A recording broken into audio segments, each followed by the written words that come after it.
Dear students, today we will start. The Bryophyta is divided into three classes.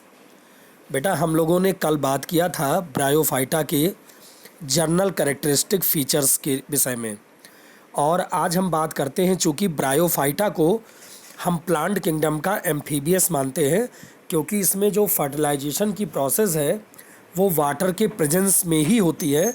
Water के presence के बिना fertilisation की process नहीं होती, इसलिए इसको प्लांट किंगडम का एम्फीबियस मानते हैं, पादप जगत का उभयचर। तो ब्रायोफाइटा को तीन क्लासेस में डिवाइड किया गया है। पहला क्लास होता है हिपैटिकॉप्सिडा, दूसरा क्लास होता है एंथोसिरोटॉप्सिडा, और तीसरा क्लास होता है ब्रायोप्सिडा और मसाई। तो पहला क्लास है इसका हिपैटिकॉप्सिडा, जिसमें लिवर वर्ड्स को रखा गया है बेटा। और लिवर वर्ड्स में आपको पता है रिक्सिया आती है, मार्किंसिया आती है, क्रिप्टोथैलस आते हैं और पोरिला आती है। जिसमें कि आपने देखा है कि जो रिक्सिया है वो रिक्सिया एक एक्वेटिक प्लांट है, पूर्णतः जलीय पौधा है। तो अगर लिवर वर्ड्स की हम बात करें, इसके जनरल कैरेक्टरिस्टिक फीचर्स को देखें लिवर वर्ड्स के, तो पहला फीचर्स है bryophytes included in this class have shape like liver और flat, so they are known as liverworts. तो ब्रायोफाइटा को ये जो क्लास है, इस क्लास में जितने भी प्लांट्स आ रहे हैं उनका जो शेप है वो लीवर शेप है। जैसे अगर एग्जाम्पल हम मार्किंसिया को देखें, तो मार्किंसिया की जो प्लांट बॉडी है वो लीवर शेप की है, और रिक्सिया की क्या है, फ्लैट है। तो इसलिए इसको लिवर वर्ड्स कहते हैं बेटा। दूसरा करेक्टर है plant body of this group is thallus like and dorsiventral. Plant body कैसी है, थैलस लाइक है और डॉर्सी वेंट्रल है। Rhizoids and scales are present on thallus.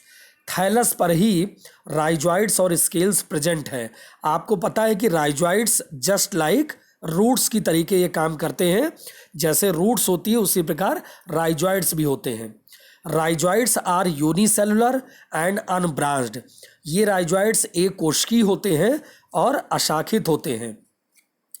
Scales are multicellular, जबकि स्केल्स क्या होते हैं, मल्टी सेलुलर या बहुकोशिकीय होते हैं। The leafy members have tiny leaf like appendages into two rows on the stem like structure. इसके अगर एक लीफी मेंबर्स की हम बात करें, जिसमें पोरिला को रखा गया है, तो वो एक टिनी लीफ लाइक अपेंडेजेस की बात होती है, जिसमें दो रो में एक स्टेम लाइक स्ट्रक्चर इसमें इन्वॉल्व होते हैं। The sporophyte of liver words is completely depend on gametophyte.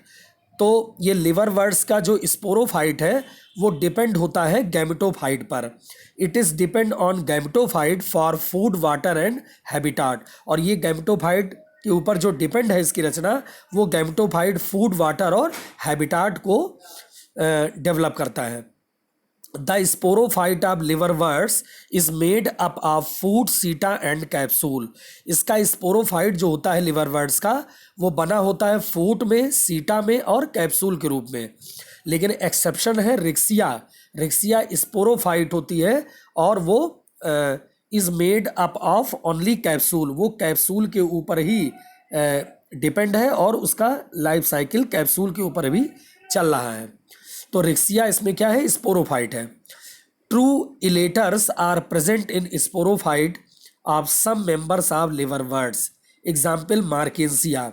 इलेटर्स are hygroscopic and they help in dispersal of spores. इसमें ट्रू इलेटर्स पाए जाते हैं जो स्पोरोफाइट्स में प्रेजेंट हैं, और कुछ लिवर वर्ड्स के जो मेंबर हैं उसमें भी ये पाए जाते हैं, जैसे मार्किंसिया में। और आपको पता है कि इलेटर्स एक हाइग्रोस्कोपिक होते हैं और स्पोर्स के डिस्पर्सल में हेल्प करते हैं। जैसे आप देख रहे हैं कि लिवर वर्ड्स के अंतर्गत एक तो रिक्सिया आती है, मार्किंसिया आती है, क्रिप्टोथैलस आते हैं और पोरिला आती है। In bryophytes sporophyte of Riccia is simplest. Bryophytes में जो रिक्सिया का स्पोरोफाइट है वो बहुत ही सिंपलेस्ट होता है। तो Asexual reproduction in liverworts takes place by fragmentation of thalli.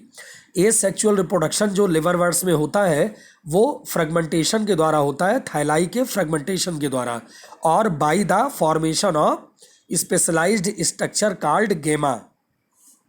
तो लिवरवर्ट्स का कोई भी पार्ट अगर वो डिके हो जाता है, टूट जाता है, या उसके थाइलस पर एक स्पेशलाइज्ड स्ट्रक्चर बनता है जिसको गेमा कप कहते हैं, और ये गेमा ग्रीन होता है, मल्टी सेलुलर होता है, एसेक्सुअल बड्स के रूप में काम करता है, और which develop in small receptacles called गेमा कप लोकेटेड ऑन थाइलाई, और वो एक स्मॉल रिसेप्टिकल्स के रूप में थाइलाई पर गेमा कप के रूप में बन जाता है. The gemma becomes detached from the parental body. ये गेमा हमारे पेरेंटल बॉडी से जुड़ी रहती है, and germinate to form new individual, और वो आगे न्यू इंडिविजुअल को जर्मिनेट करती है. जैसे मार्केंसिया में, अगर आप मार्केंसिया में देखें तो जर्मिनेट होता है, गेमा कप होता है. तो मार्केंसिया मेल थैलस भी होते हैं और फीमेल थैलस भी होता है. तो अगर आप देखो तो इसका जो मेल थाइलस है मार्केंसिया में, ऊपर जो आपके कभी कभी नीट में भी ये क्वेश्चन पूछा जाता है कि ये डायग्राम बना के दे दिया जाता है, तो इसमें आपको आइडेंटिफाई करना होता है कि कौन मेल थाइलस है और कौन फीमेल थाइलस है. तो मेल थाइलस के ऊपर आप जो देख रहे हो एक एंथ्रीडियोफोर है, ऊपर एंथ्रीडियोफोर लगा हुआ है, ऐसे छाते जैसी रचना, और एक फीमेल थाइलस पे भी आर्चिगोनियोफोर लगी हुई है, वो भी एक अम्ब्रेला से.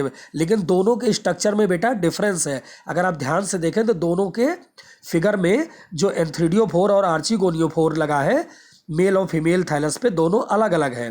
तो इसको ठीक से आइडेंटिफाई इसको करके डायग्राम बना लीजिएगा और कैरेक्टर्स को तैयार कर लीजिएगा. कल मैं आपको बताऊँगा एंथोसिरोटोप्सिडा, जिसमें मुख्य रूप से एंथोसिरोस और नोटोथाइलस को रखा गया है. ये भी एक ब्रायोफाइटा का क्लास है बेटा. ओके बेटा, थैंक्स.